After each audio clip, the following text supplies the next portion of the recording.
আমি একটা কৈফিয়ত না দিয়ে পারছি না। মাননীয় প্রধানমন্ত্রীর পরিবারকে জড়িয়ে যারা অশ্লীল আচরণ করেছে, উনি এখনো বিচার চান নাই, আমি তার পক্ষে তাদের বিচার চাই। ওনার মেয়ে, আল্লাহ তাআলা আমাকেও 2টা মেয়ে সন্তান দান করেছেন, আমার মেয়ে। ওনার মেয়ের সম্মান মানে আমার মেয়েরও সম্মান, মানে আমাদের মেয়েরও সম্মান।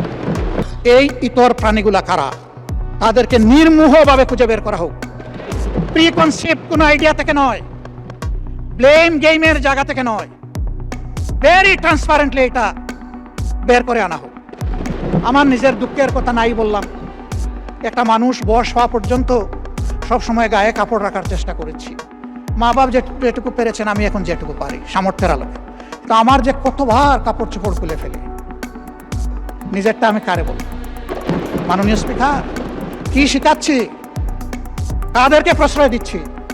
মনে রাখবেন, আমাদের কেউ যদি এদেরকে প্রশ্রয় দেয়, একদিন এরা আমাদেরও কাপড় নিয়ে টান দেবে। এই নোংরা ধারা বন্ধ হওয়া উচিত। এর অস্ত্র সরকারের হাতে, আমরা সরকারকে পূর্ণ সহযোগিতা করব।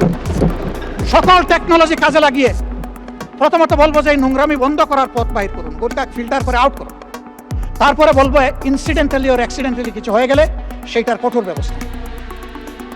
আমি সংসদ সদস্যরা 2 জন দাঁড়িয়ে তাদের নিরাপত্তা চেয়েছেন, আমি খুশি হতাম তারা যদি বলতেন আমরা আমাদের নিরাপত্তা চাই না, আমরা 20 কোটি মানুষের নিরাপত্তা চাই।